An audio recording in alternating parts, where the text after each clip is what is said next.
உயர்ந்த இடத்தில் இருக்கும் போது உலகம் உன்னை மதிக்கும்.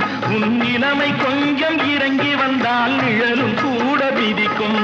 மதியாதார் தலைவாசல் மிதிக்காதே என்று மானமுள்ள மனிதனுக்கு அவ்வை சொன்னது. அது அவ்வை சொன்னது, அதில் அர்த்தம் உள்ளது. பரமசிவன் கழுத்தில் இருந்து பாம்பு கேட்டது, கருடா சௌக்கியம்